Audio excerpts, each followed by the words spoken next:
What's up guys, Mr.Wednesday here, back at it with another good and true for 22 video. Last one of 2021 actually, so we're gonna get in 2022 and I only want you to build the champions that are actually worth it. I'm actually filming this like half an hour before I go on my vacation trip, so I really wanted to get a video out there for you guys. There's gonna be a lot of sorry about that. My voice is cracking.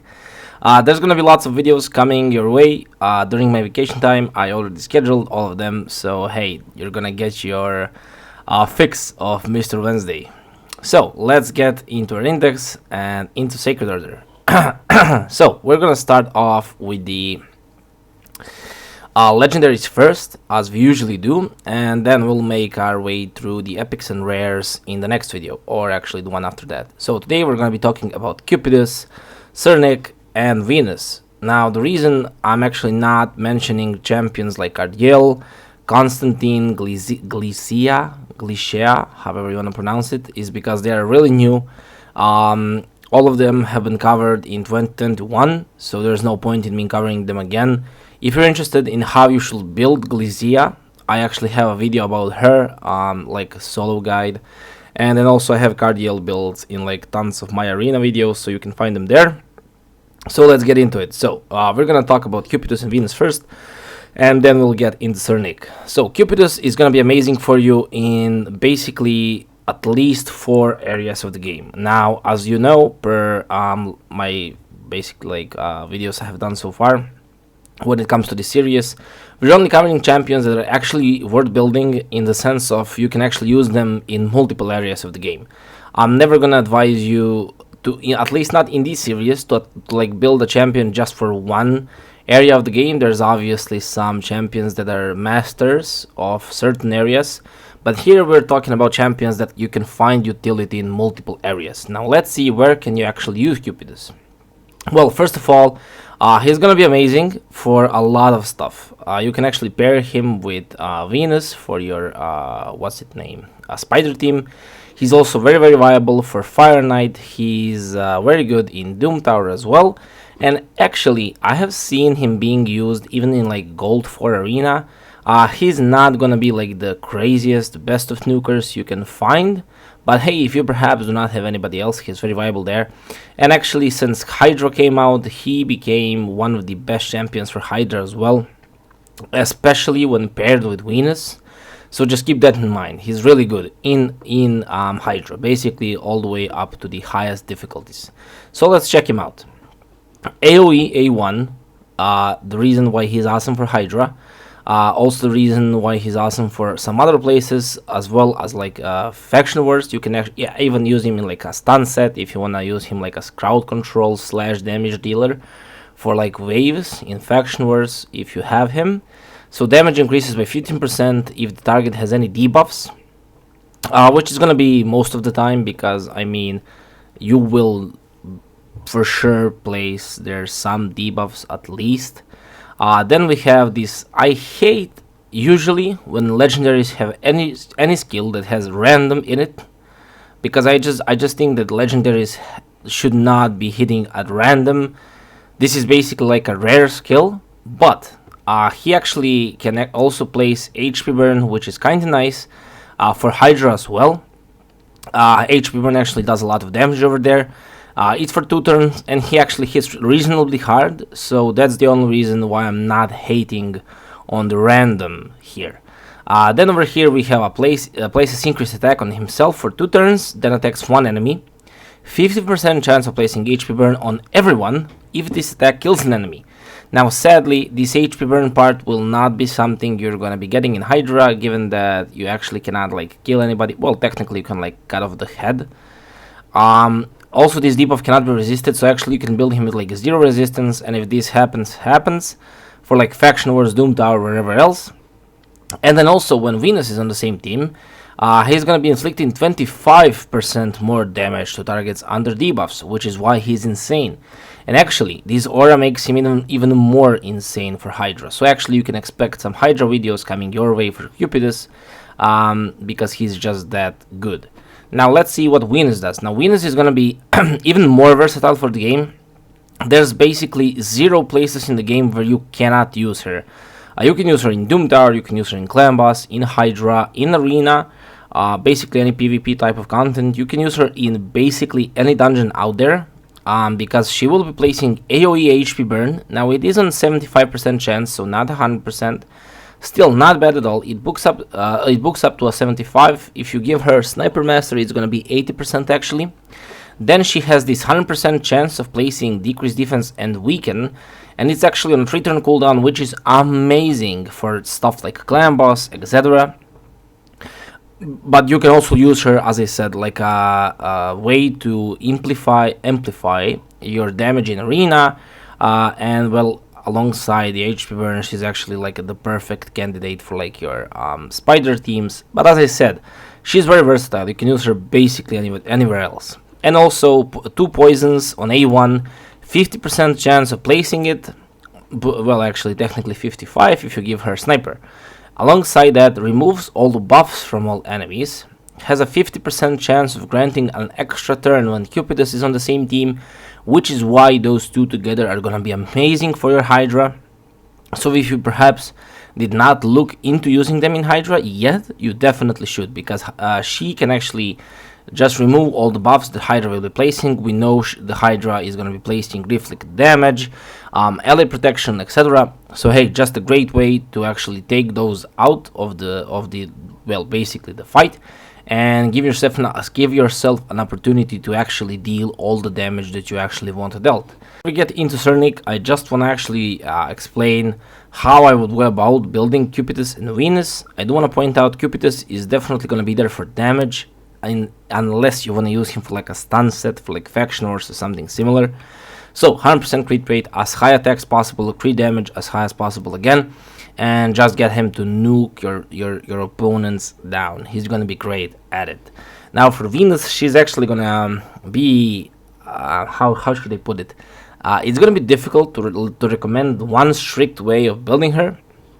I do wanna say War Mastery is gonna be your best bet for tier 6 if you're gonna be using her for any PvE content. Now if you wanna use her for PvP, you will obviously try and end up in Eagle Eye for more accuracy. No brainer basically. But yeah, if you're gonna use her for PvE content, basically anywhere in this game, you will want War Master for just that much more damage that then she can actually deal. Now as for her gear, you'll want to aim for as high accuracy as possible. Again, speed is gonna be something that's gonna be different for basically anything you're trying to build in this game. Like if you want her to be functional in Clan Boss, you're gonna need specific speed for your team. If you're gonna be using her in something like Spider, perhaps it's a speed tune team, in which case again I just cannot like blindly recommend you speeds here. But obviously if you're just gonna be like randomly using her in like a lot of places, you do want to have her at a semi-high speed, like 200, 220, even 240 speed. Again, keeping accuracy healthy, meaning like 220 to 30 if it's gonna be Clan Boss, 300, 350 if it's gonna be like Doom Tower or like any of the dungeons. Then again, if you're gonna use her in PvP, you will want as high accuracy as possible. Again, speed tuned with your other champions on the team. So again, I just cannot blindly recommend what stats to go for when it comes to speed nor accuracy. She's just very versatile, so it's gonna strongly depend on what your plan for her is. Now I do want to say you will also want to give her some survivability, so like HP or defense percent on the gloves, obviously speed on the boots, HP or defense percent on the chest piece as well, if you're not going for like crazy high accuracy numbers. If you are, then obviously accuracy on the chest piece. You do want like again HP defense on your ring and amulet, again alongside some accuracy substats on your amulet, obviously accuracy on the banner alongside some speed, however much you can find. Now let's get into Cernic. Again, Cernic is gonna be one of the more versatile champion in this game. There's again gonna be 0 places where you cannot use him. He's just that good, which is honestly great because he's a void legendary, and if you get him, you certainly do want to be happy about pulling him, because we all know how rare those void shards are and how rare it is to actually get a legendary. Now I was really lucky to grab him. I actually use him to this day for my clan boss team. I'm gonna show you the build really quickly. And honestly, in that same build, he's gonna be working perfectly for you basically anywhere when it comes to PvE content. I have used him in Doom Tower in the same build, all the way up to the highest floors of Hard Doom Tower. I have used him for a really long time in my Dragon team before I got a Seer. And he actually even pairs up with Seer really nicely because he's going to be giving you some buffs really over here, also a shield over here. So you can even use him with Seer. I honestly don't. That's just my preference because I have other champions. But again, he's just that good. So let's check it out. So basically 4 turn cooldown when booked to place unkillable and continuous heal.